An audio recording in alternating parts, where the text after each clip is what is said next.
इस बार और कोई नहीं, हम ही हैं उनके लक्ष्य। हमारा ही विनाश करना चाहते हैं वो। किसी भी देवता या भगवान के द्वारा इन दोनों का वध असंभव है। उसके लिए एक नवीन अत्यंत शक्तिशाली अवतार की आवश्यकता है। जिससे भी मेरा परिचय है उन सभी का कोई ना कोई वाहन है, किंतु अभी तक मैं ही वाहन की सुख से रहित हूँ। और जब अब मैं आपके पृष्ठ पर आरूढ़ हूँ तो जो आपको थोड़ा बहुत कष्ट हो रहा है वो भी कुछ समय में दूर हो जाएगा।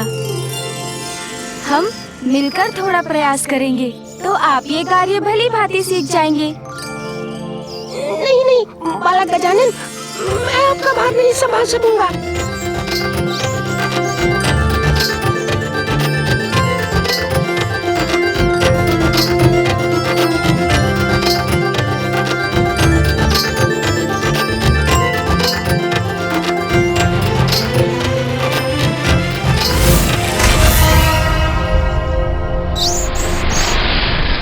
कहिए, बनेंगे ना मेरे वाहन? किंतु मैं एक असुर हूँ और आप देवता हैं। हमारा तो कोई मेल ही नहीं, फिर मैं आपका वाहन कैसे हो सकता हूँ? आपके सभी प्रश्नों का उत्तर मैं बोलकर नहीं, दिखाकर दूंगा, तब आप भी मान लेंगे। क्योंकि मेरा वाहन बनना तो आपकी नियति है।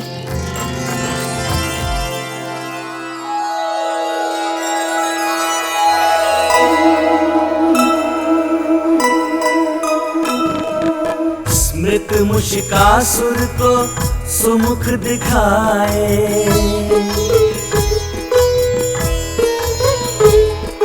कैसे गंधर्व से वो इस दशा को पाए।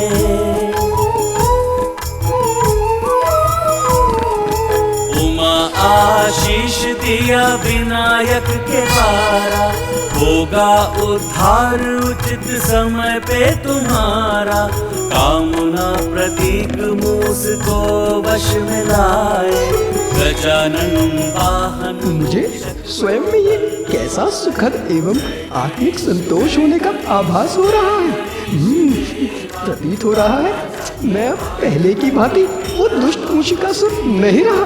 प्रभु, आप मेरा उद्धार कर उस वरदान को पूर्ण करेंगे ना? अवश्य, इसीलिए तो यहाँ आया हूँ मैं। सच्चे मन से पश्चाताप करने से सभी पाप नष्ट हो जाते हैं। इसीलिए मैं आपको पाप मुक्त करता हूँ। दोष तो किसी से भी हो सकता है, उसे सुधारने का एक अवसर तो उन्हें मिलना ही चाहिए। आपका वाहन बनकर आपकी सेवा करने से अधिक सम्मान की बात इस तुच्छ जीव के लिए और क्या होगी प्रभु? अब तुच्छ नहीं रहेंगे आप मूषिकासुर। आज से आप मेरे वाहन हैं, मेरे वाहन हैं, मेरे वाहन हैं। इसीलिए आप अजिन्य कहलाएंगे। इस प्रकार मैं अपनी माँ के वचन का मान भी रखूंगा। अजिन्य, धन्य हुआ प्रभु। मैं ये नवीन नाम पाकर अब मुझ पर आरूढ़ हो मुझे पवित्र कर दीजिए प्रभु। अवश्य।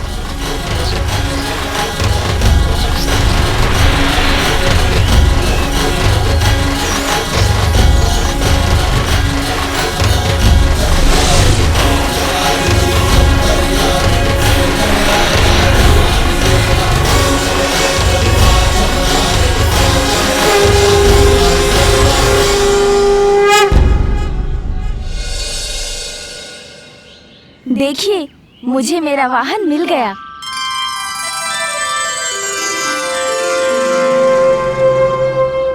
अवश्य पुत्र, तुम्हें अपना वाहन अच्छा तो लगा? हाँ पिताश्री, मेरा वाहन बहुत अच्छा है।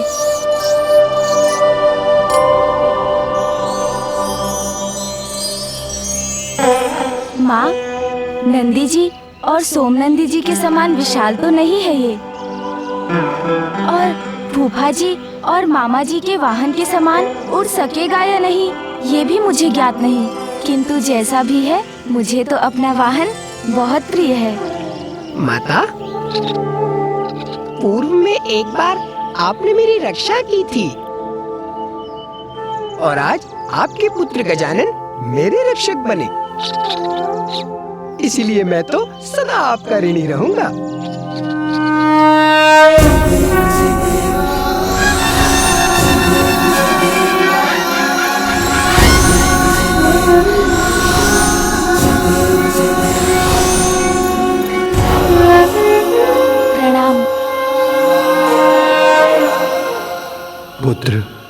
आज तुमने संसार को एक नवीन सीख दी है। मनुष्य की इच्छाएं अपनी पूर्ति के लिए मनुष्य को अपना वाहन बनाकर उसे अपने अनुसार चलाती हैं, उसे भ्रमित करती हैं। मूषिकासुर इसी का उदाहरण है। किंतु तुमने उसे छोटा कर अपना वाहन बना ये सिद्ध कर दिया है कि इच्छाओं को अपने नियंत्रण में कर लेने पर ही मनुष्य महानता प्राप्त कर सकता है। गजानन, आपने एक बार पुनः हमारी रक्षा की। आप धन्य, आपको कोटि कोटि प्रणाम।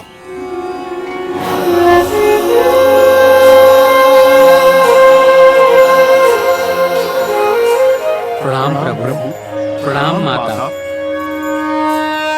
माता, ये तो हमारा सौभाग्य है जिनकी पूजा और भोग के लिए हमने इतना परिश्रम किया। उनके ही पुत्र ने इस कार्य में आने वाले सभी विघ्न को इतनी चतुराई से हर लिए। सभी ऋषिगण और उनके परिवारों की ओर से मैं आपका धन्यवाद करता हूँ गजानन। आपने हमारी रक्षा की।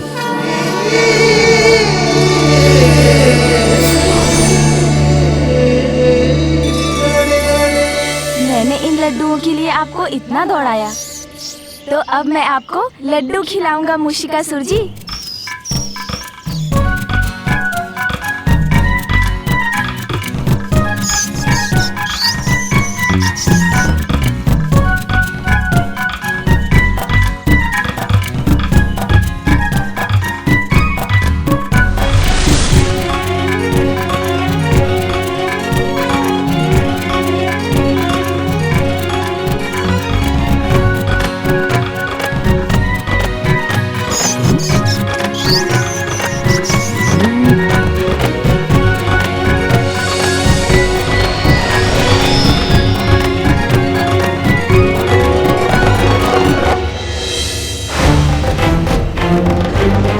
एक बार पुनः तुमने मेरी योजना को इतनी सरलता से पराजित कर दिया। बालक गजानन, वास्तव में तुम्हारी बुद्धि और प्रतिभा अद्वितीय है। अति उत्तम मेरे वाहन मूषक जी। अब शीघ्र मुझे कैलाश ले चलिए।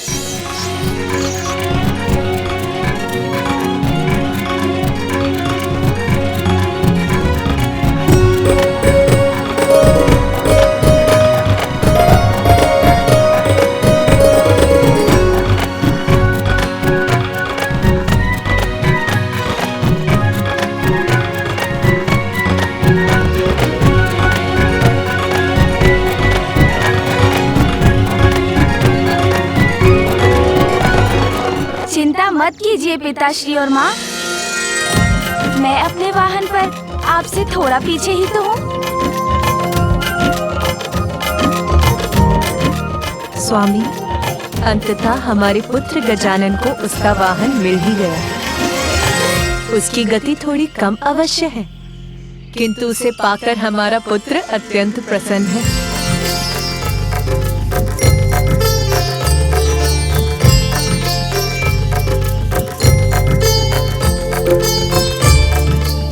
महेश्वरी, प्रिय, गजानन के द्वारा मूषिकासुर की रक्षा भी हो गई और उद्धार भी।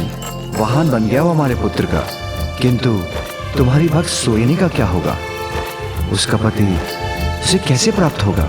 स्वामी, अभी तो मूषिकासुर केवल गजानन का वाहन बना है, किंतु उसे पूर्ण रूप से सात्विक बनने में समय है, जिसके उपरांत सुवेनी को उसका यही पति सुयोग्य होकर उसे प्राप्त होगा।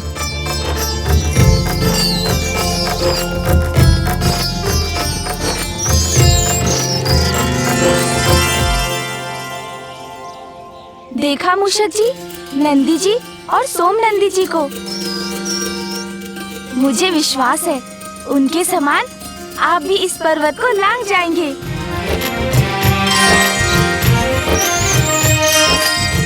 ये पर्वत, इस पर चढ़ना है मुझे।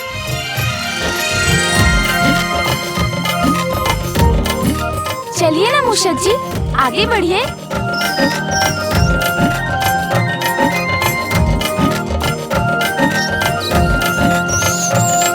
क्या हुआ मूषक जी, आगे बढ़िए।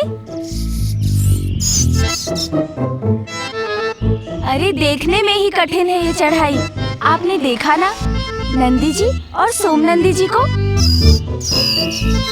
कितनी सहजता से उसके ऊपर चढ़ गए थे। आप भी चढ़ सकते हैं, चलिए। चिंता मत करें मूषक जी, आगे बढ़िए।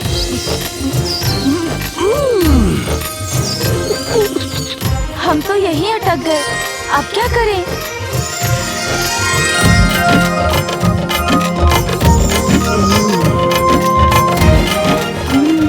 कुछ ऐसा करता हूँ जिससे मूषक जी को भी कष्ट ना हो।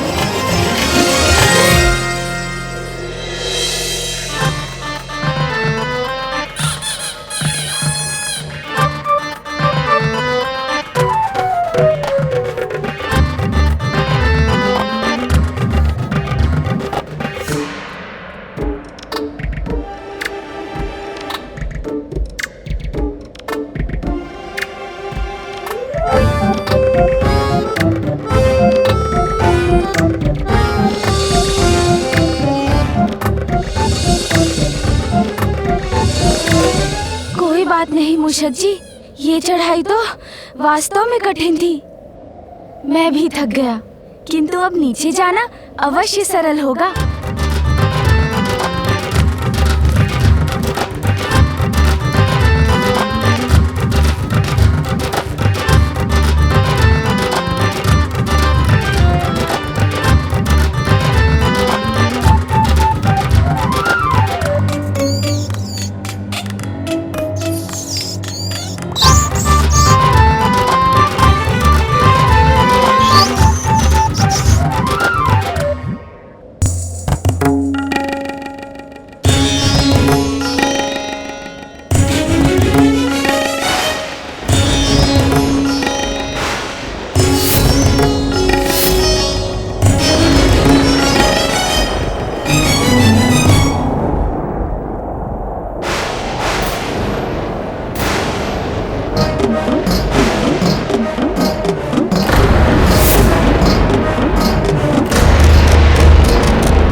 सर्वत्र बहेगा रक्त, सर्वत्र विनाश होगा।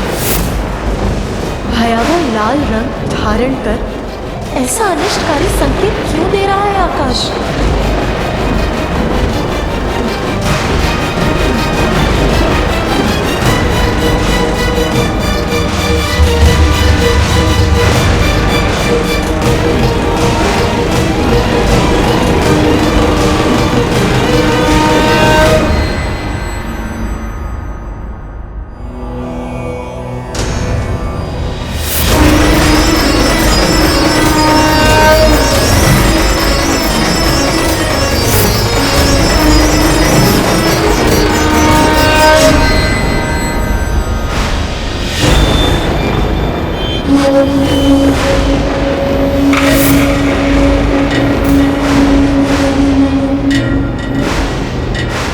नहीं स्वामी, इतने सारे अनिष्टकारी संकेत एक साथ क्यों उत्पन्न हो रहे हैं?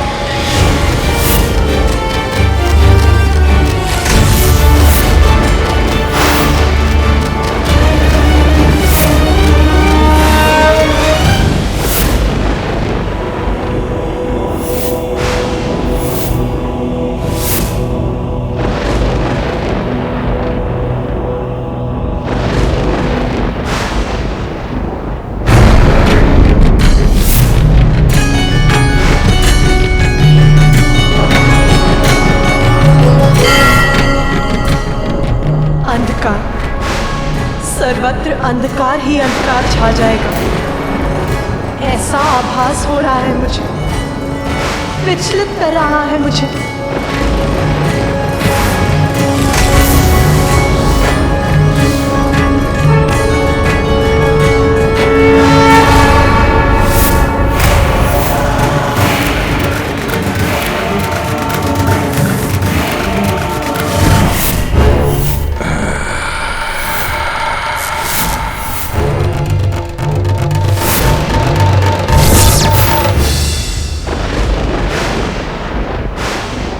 महादेव पुत्र अंधकासुर।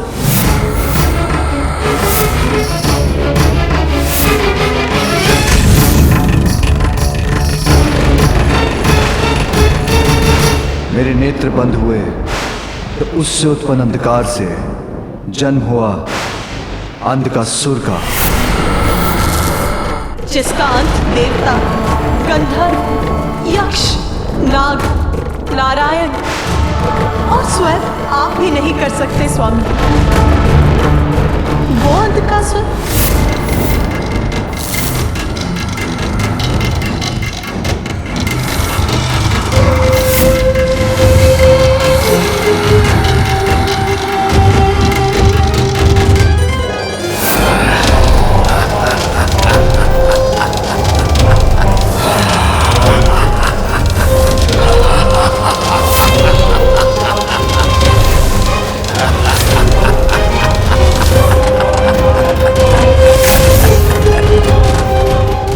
अंधकार के विकार का विस्तार करता है अंधकासुर, और यदि उसे अवसर मिल गया तो वो देवताओं के साथ साथ स्वर्ग को भी नष्ट कर देगा अपने अंधकार से।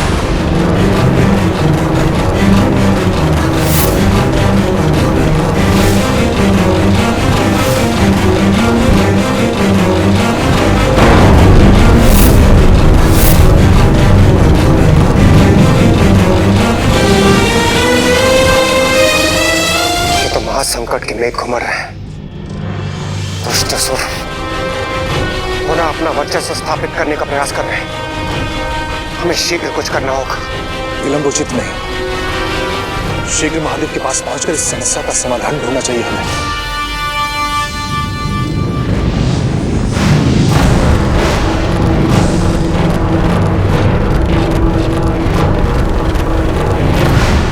जलंधर,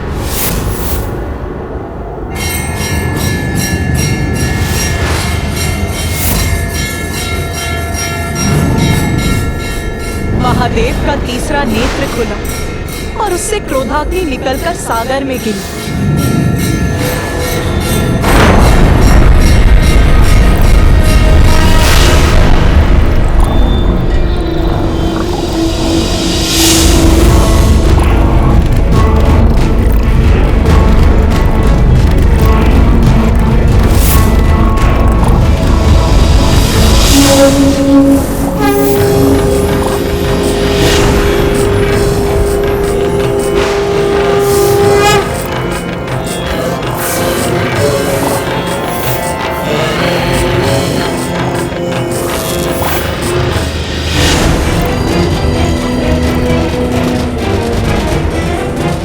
अग्नि और जल के इस विचित्र संयोग से जन्म हुआ जलंधर का।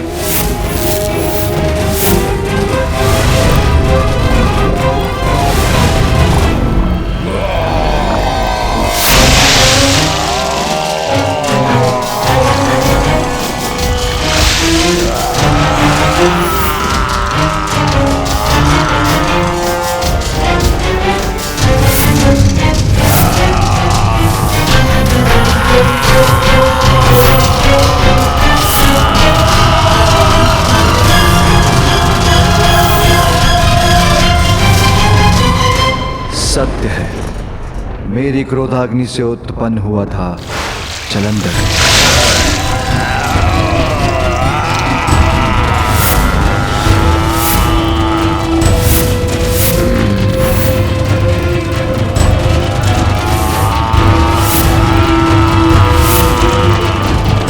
यदि उसे अवसर मिल गया तो वो अपने भीतर छिपे क्रोध से संपूर्ण सृष्टि को भस्म कर देगा। इसीलिए उसे नियंत्रित करना आवश्यक है।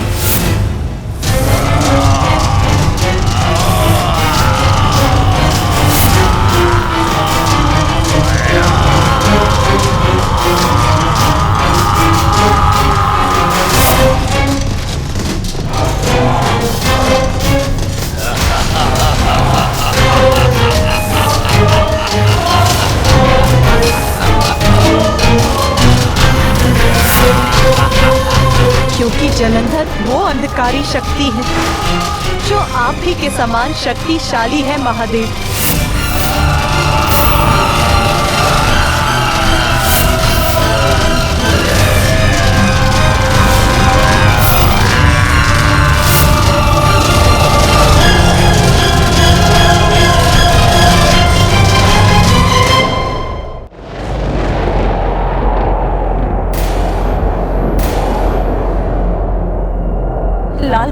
आकाश, अग्नि की वर्षा के साथ भयंकर बवंडर भी उत्पन्न हो रहे हैं। ये तो किसी अनिष्ट के संकेत है स्वामी। सत्य है, महासंकट हमारी ओर बढ़ रहा है और हमें शीघ्र ही उसका समाधान ढूंढना होगा।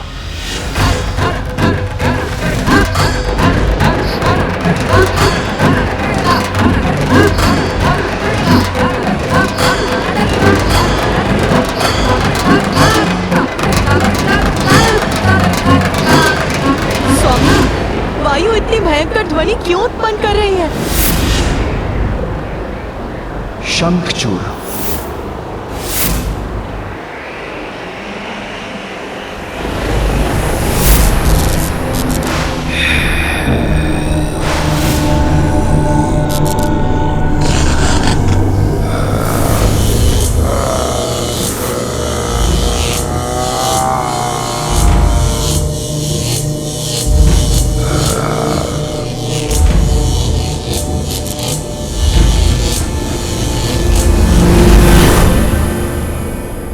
असुर शंखचूड़, जो अपनी पत्नी के कारण हम त्रिदेवों से भी अवध्य है।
माता श्री हरि नारायण भी शंखचूड़ को पराजित नहीं कर सकते, क्योंकि उसकी पत्नी का तप उसका कवच बनकर उसकी सुरक्षा करती है।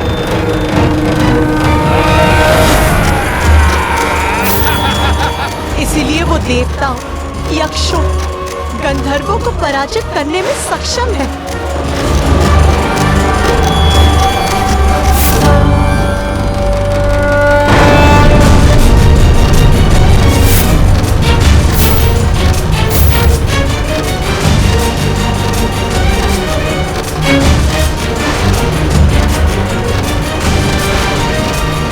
त्रिपुरासुर,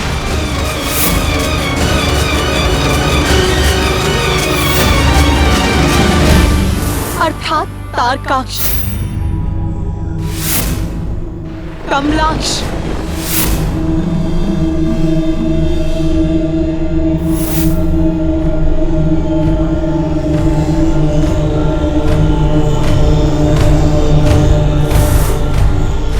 विधुनमाली,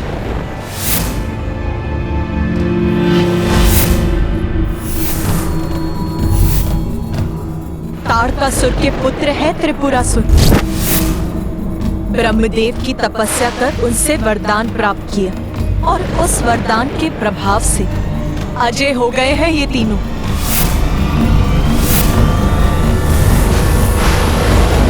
स्वयं महादेव और ब्रह्मदेव के वरदानों से रक्षित है ये तीनों। न असुर और न देव, कोई पराजित नहीं कर सकता है इन तीनों को। क्रोध, लोभ, मद, मत्सर और माया के प्रतीक हैं ये तीनों। देवताओं को किसी भी मूल्य पर मिटाने का प्रयास करेंगे ये। और अब मुझे आभास हो रहा है, इस बार और कोई नहीं, हम ही हैं उनके लक्ष्य। हमारा ही विनाश करना चाहते हैं वो। चारों ओर से अनिष्टकारी संकेत आ रहे हैं। मुझे इसी क्षण कैलाश के लिए निकलना चाहिए। एक एक अपशकुन प्रत्येक असुर का चिन्ह जो हम पर आक्रमण करना चाहते हैं।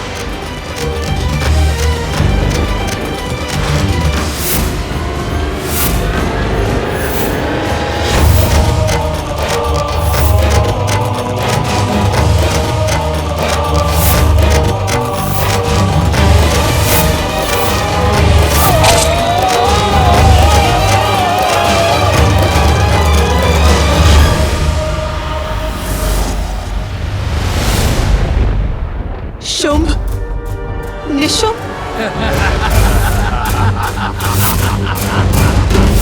शुंभ, निशुंभ अर्थात दुष्टता के ही दो नाम।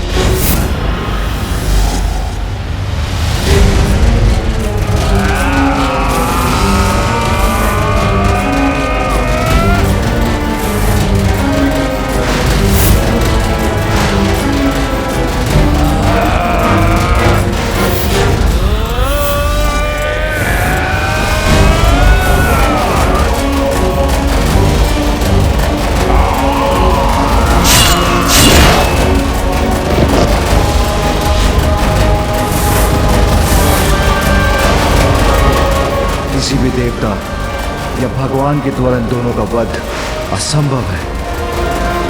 उसके लिए एक नवीन अत्यंत शक्तिशाली अवतार की आवश्यकता है।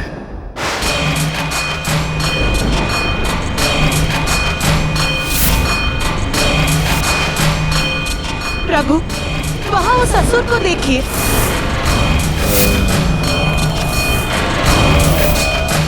वृतासुर।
हानि नहीं पहुंचा सकता। ये वो असुर है जो युद्ध करते करते और भी शक्तिशाली होता जाता है।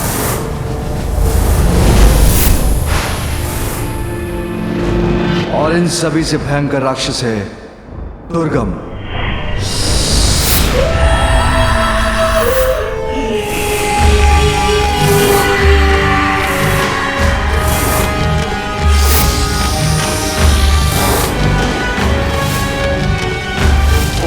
अग्निदेवताय नमः स्वाहा। ओम वरुण देवताय नमः स्वाहा। ओम वायु देवताय नमः स्वाहा।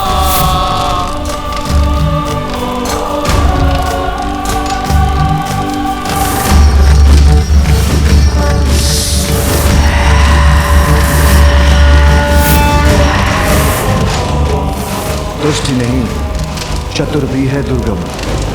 यज्ञ आदि को रोकना उसने अपना ध्येय बना लिया है। विध्वंस, सर्वत्र विध्वंस।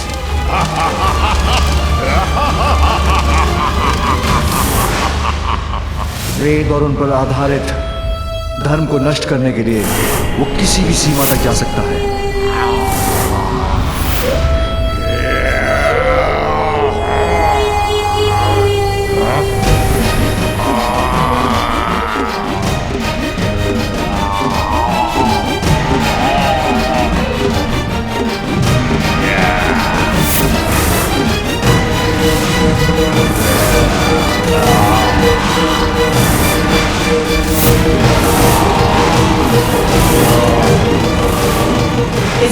असुरी विनाश को रोकने का एकमात्र उपाय है देव असुर संग्राम।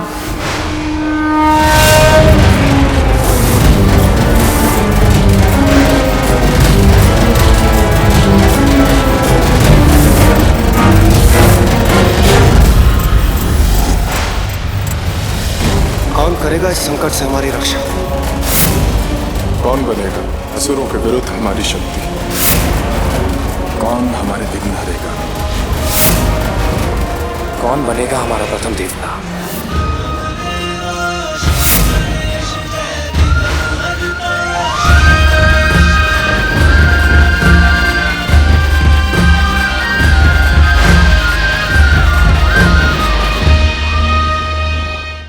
जिससे भी मेरा परिचय है उन सभी का कोई ना कोई वाहन है, किंतु अभी तक मैं ही वाहन की सुख से रहित हूँ।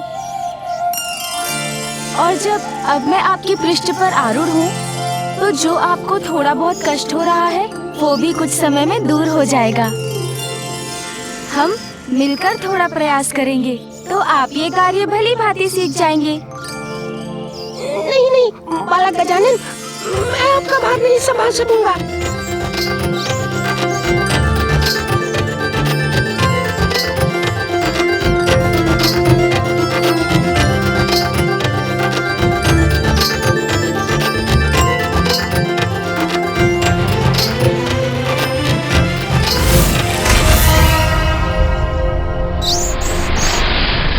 कहिए, बनेंगे ना मेरे वाहन? किंतु मैं एक असुर हूँ और आप देवता हैं। हमारा तो कोई मेल ही नहीं, फिर मैं आपका वाहन कैसे हो सकता हूँ? आपके सभी प्रश्नों का उत्तर मैं बोलकर नहीं, दिखाकर दूंगा, तब आप भी मान लेंगे। क्योंकि मेरा वाहन बनना तो आपकी नियति है।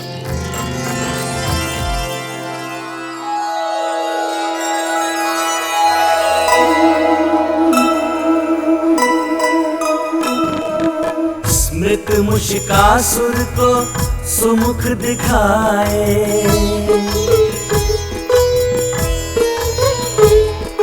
कैसे गंधर्व से वो इस दशा को पाए।